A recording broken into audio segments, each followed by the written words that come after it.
Today, we're going to dive into two really provocative texts. They come from completely different worlds, but they ask the same, kind of unsettling question. What is the real relationship between the stuff we consume and the people who create it?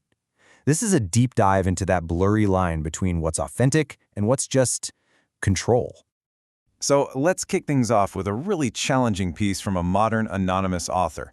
And I'll tell you right now, it does not pull any punches when it talks about our role as consumers in today's world. The whole thing opens with this bombshell of a line, "You are the insects that you already eat." I mean, what a metaphor, right? It's basically saying we're not just consuming products. In a weird way, we're consuming ourselves without even knowing it, playing a part in a system we can't fully see. So how does this actually work? Well, the text introduces this pretty stark concept it calls the useful idiot. Now, this isn't just an insult. It's describing a specific role. It's the consumer who, without realizing it, supports and props up these systems they don't really get, all while thinking they're making their own choices. And this is the heart of the argument right here. According to this text, the modern consumer is really defined by what they don't have. No real choice, no control, no ability to tell the difference, and really, no say in the matter at all. We're not active players. We're just passive subjects being told what to want. Okay, so you might be wondering, how does this passivity become the norm? How does it become our default setting? Well, the text argues it happens because we actually help normalize it. We become the agents of our own consumption. And this slide just lays out that cycle perfectly. The author uses these really intense, almost horror movie metaphors, vampires, zombies, to describe this feedback loop.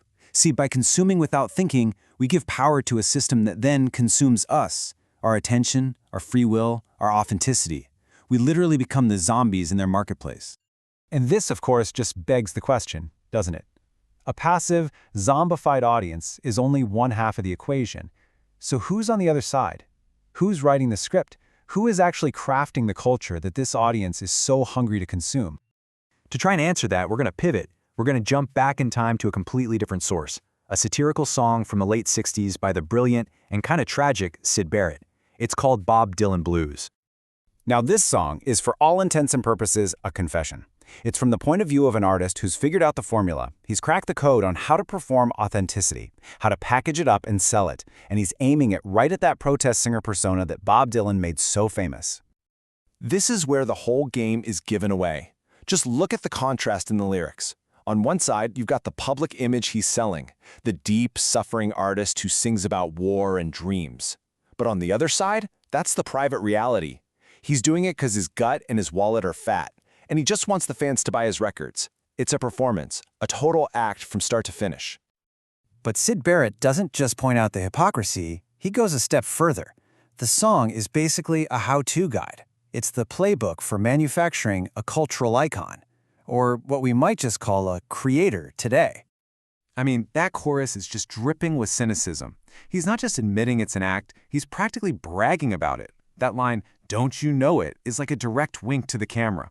He's proudly calling himself the king of this fake persona, an identity he can put on and take off whenever he wants.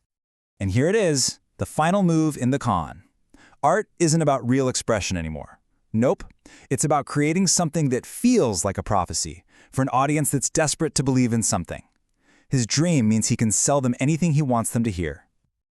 Okay, so now let's put these two pieces together. Let's connect the dots and see the powerful and frankly pretty disturbing picture they paint about the relationship between the passive consumer and the cynical creator.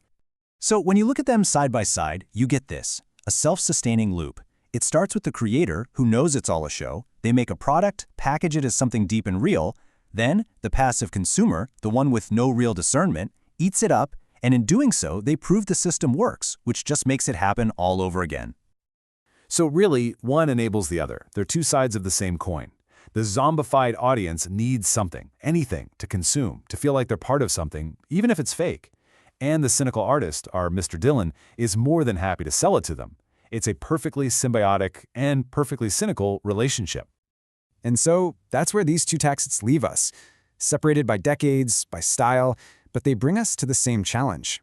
They force us to look at the culture we swim in every day as consumers and maybe even as creators ourselves, and they make us ask a really hard question. In this endless loop of performance and consumption, how on earth do we find something that's actually real? Maybe, just maybe, the first step is realizing we're all reading from a script.